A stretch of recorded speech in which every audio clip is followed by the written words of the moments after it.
Perkenalkan, nama saya Madia Mara Sanjono Sukma, nomor absen 21 dari kelas 12 MIPA 1. Pada ujian praktek kimia kali ini, saya akan melakukan percobaan korosi pada paku. Langsung saja kita ke percobaannya. Langkah pertama yaitu menyiapkan alat dan bahan yang diperlukan. Ada 4 buah paku besi, 4 tabung plastik, air ledeng, minyak tanah, label nama, plastik, dan karet rambut. Langkah kedua, kita beri label pada masing-masing tabung plastik yang digunakan. Di sini saya memberi nama dengan nama tabung 1, tabung 2, tabung 3, dan juga tabung 4.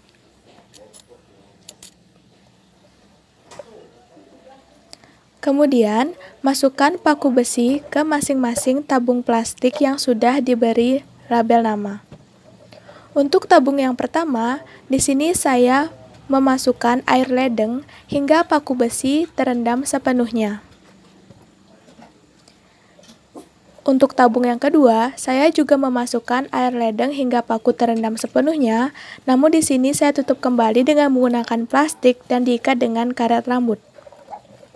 Nah, untuk tabung yang ketiga, di sini saya memasukkan minyak tanah hingga paku terendam sepenuhnya.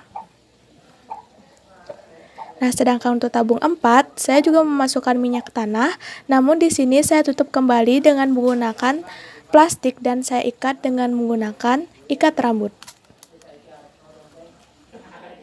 Kemudian, diamkan percobaan selama 6 hari dan amati perubahan yang terjadi pada paku.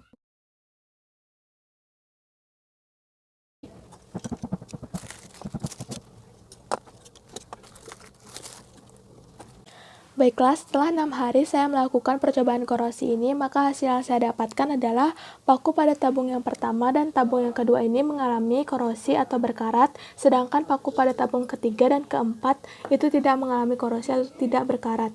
Nah, berdasarkan materi korosi yang saya pelajari, korosi tersebut adalah fenomena elektrokimia yang merusak logam akibat adanya reaksi oksidasi. Di sini kita bisa buktikan bahwa di mana pada tabung yang pertama dan tabung kedua yang menggunakan air ledeng, di mana air ledeng itu kan mengandung oksigen terlarut di dalamnya, sehingga walaupun ditutup pun pada tabung kedua paku dapat mengalami korosi atau berkarat, apalagi pada tabung yang pertama di mana oksigen atau udara bebas dapat masuk ke dalam dan membantu mempercepat proses korosi yang terjadi.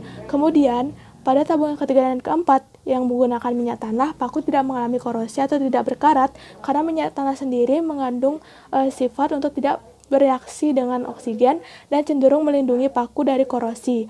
Apalagi pada tabung yang keempat di mana tabung ini ditutupi oleh plastik sehingga udara di luar tidak bisa masuk ke dalam tabung, dan pada tabung nomor 4 menyebabkan paku keempat ini lebih bersih atau paling bersih di antara paku-paku pada tabung yang lainnya.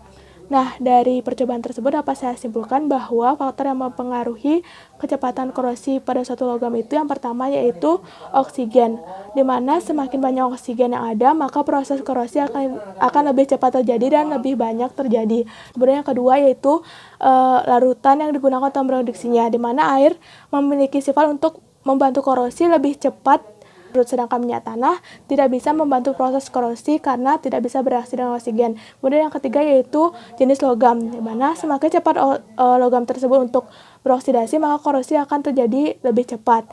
Nah, sebenarnya selain ketiga faktor tersebut, ada juga faktor yang mempengaruhi korosi yang lain, yaitu ada faktor suhu, faktor pH, dan juga zat terlarut dalam air. Namun di sini di percobaan ini saya hanya membahas ketiga faktor tadi. Nah, demikian percobaan yang dapat saya lakukan. Terima kasih.